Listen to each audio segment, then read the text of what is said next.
So we are right at the exact spot of the ground zero where that 30-story building collapsed yesterday. So you can see in the distance, it's a mountain of wreckage there. Thousands of tons of steel and concrete, weighing above about 90 people. They are still stuck inside. And some reports are saying, some people are saying that some people are alive and they have been detected, but it's difficult to pull them out. Yeah. So we have with us one of the volunteers here who's been trying to help with the rescue operations. So we'll try to learn more about the operation by speaking with him. So hi, can you tell us your name, please? My name is Tan Kun. So how are you involved in these operations here? I'm the volunteer of this situation, and I used to be the former MP. Former MP is a member of parliament in Thailand. Okay. So how difficult has it been? And you spoke to me earlier and you said that there's one person at least that you've identified as being alive. So what are the chances of him being pulled out? And what are you doing to ensure that happens? I think we have a big chance, and because of now today we have to bring the heavy machine to bring the stucco out and can help the people inside. Because now we have the evidence to tell us they have a lot of people, like 70 people outside, because tried to run out, but they cannot run out. And his friends and still alive and come to tell us what happened inside yesterday. So what else are you doing to ensure that people who are trapped inside, they are, they have some sort of comfort and they are still, alive? What are you trying to do? We have to check by the K9 dogs, and we have to check the signals. If we know, and the drone, use the drone of the temporary drone to inspect in what's the area. We have to save the health and help the victim outside, and we have to make it slowly and safety to help the people as best as we can. And I think today we start the operation and full team, because now in this morning we try to make the area and make the full mechanism machine. And I also saw some robots, some modern robots being brought in just few moments ago. So can you tell us what they would do? They will try to check the people inside who can still alive, not too deep, because some area the human cannot go inside. You have to use the robot, and robot is cooperated with the university and to try to go inside very deep and very dangerous. Because now we found that we use the camera to detect that have the structure, the move more than 1 millimeter. So what about the mountain of rubble there? How are you trying to pull that aside so that people can be rescued in some sort of way? There's a mountain of whole mountain is there of wreckage. How are you trying to pull that off? Yes, it's very difficult, because if they have nobody inside, no one inside, it's easy. But now it's very difficult and dangerous. Because you mentioned that there was a big crane that you are using. Yeah, sure. I would request my cameraman to point to that huge crane, that green-colored crane that they've been using to pull that mountain of wreckage aside, so that people could be saved. 200 ton. Today we asked for 600 ton to come in and to move, because it's easy to people from other countries also come in to help in this rescue operations. Have other people also joined in? Yes, a lot of people come in. Most of the people are Thai people here, but have people from other places like China and all, India, are they coming in to help? Yeah. Yes, they have a lot of help, because they have experience to rescue this situation like earthquake, and a lot of people inside the building will collapse. They have experience and have the machine. And did it come as a surprise yesterday? And how prepared is Thailand to tackle this disaster? Is Thailand equipped to tackle this? Maybe this is first time for the earthquake, for this disaster like this, and we try to get a warning for the people because this may be first time, so we have to know plan for the warning people to help, and the second is how to do what. And what is the next step that you're planning to do? Yes. Now that so many people are stuck, what is the next step? Next step.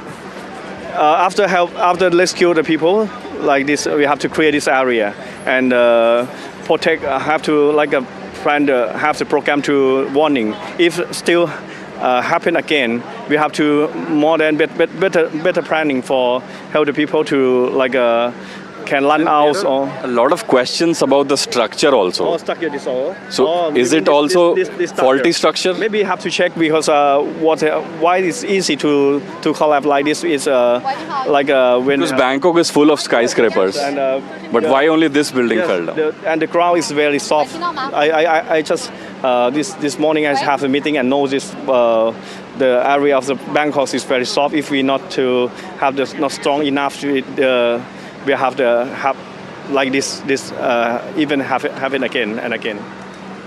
So as far as the authorities and the volunteers here are concerned, they are all scrambling. They've been at it for the last 24 hours to save people who are stuck inside. Dozens of people are still stuck inside. At least one person has been, reportedly seen alive, detected alive, but it's difficult to pull that person out. It has been detected, he or she has been detected by a canine dog, by a sniffer dog, but it will be quite difficult to pull that person out at the moment. But authorities have been doing it. They have the mechanism here, but it's just a matter of hope and courage, and it will have to be seen how this unfolds. Vishal, you also mentioned earlier that the Chatuchak market was one of the areas which was also bearing the brunt of the quake in terms of the infrastructure damage. Any update on that front? Finish. So we are actually right now at the Chatuchak market. I would request Rohit to show around the whole area. The whole area is filled with stores and malls. It's a bustling area, but it's mostly been cordoned off.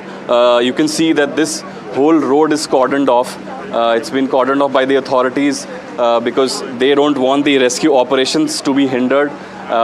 Vehicles have not been let inside, and only vehicles that are enabling the rescue operations are being allowed inside, and only authorities have and rescue authorities have been allowed to come inside, and media personnel have also been allowed to cover this disaster. But you can see that the whole area is only filled with rescue vehicles and government vehicles. The almost whole area is covered with people from the rescue operations, the government, the media, and this bustling market almost seems like a deserted place except for the rescue personnel and the media, and that mountain of garbage right there, which stands as a testimony of Bangkok's tragedy that occurred yesterday.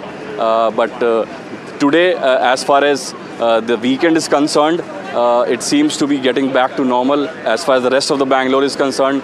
But here you can see that rescue personnel are prepping themselves so that they can get inside and rescue people.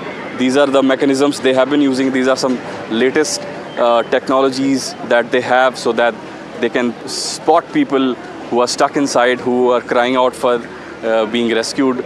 So all of that remains to be seen. A lot of people are still stuck, as I mentioned.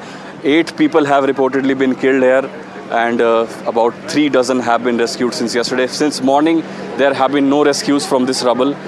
So we'll get you more as we get them. We'll speak to more people and get you the latest. Have the government also come up with new set of guidelines for the locals and tourists, as we can see that the Chatuchak market is also being cordoned off. Like you mentioned, it's a bustling hotspot otherwise. Any guidelines on that? There have been no guidelines as such except for this road. This road is about half a kilometer long. It's been cordoned off as we've been reporting. But rest of the city, I went around the city for the last 1 or 2 hours. I didn't see any area being cordoned off or people being restricted from moving around.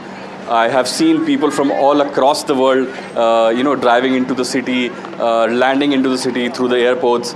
So the whole environment is grim, no doubt about that. But at the same time, people are continuing to move in, and they are continuing to enjoy this city because this is a hot spot as far as Bangkok is concerned about tourism. And have the train services which were earlier suspended, have they been restored, and any impact on airlines so far?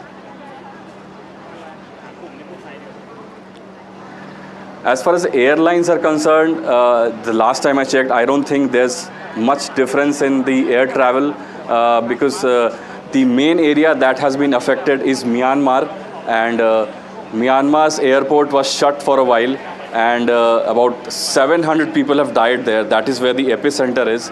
But Bangkok airport has been running smoothly. I came in this morning, there was smooth operations all throughout. I didn't face any hassles. So it's been good on that front, that people who are not directly affected by this tragedy are not facing any troubles as far as I can see. Vishal, you also spoke to some of the locals in Bangkok. What were their thoughts on when the earthquake struck yesterday? So I spoke to a few people. They said that yesterday was a scary day for them. Some people, most of the people actually ran out of their houses, their hotels, because the tremor that struck here was quite strong. The epicenter was Myanmar, as I said earlier, but the tremor that struck here was quite strong. Most of the buildings were shaking, is what the locals tell me, and they are not accustomed to these strong tremors. So they stayed out for hours at stretch, and about 5 to 7 minutes is what the locals have been telling me the strong tremors struck here. So that was the scene here yesterday.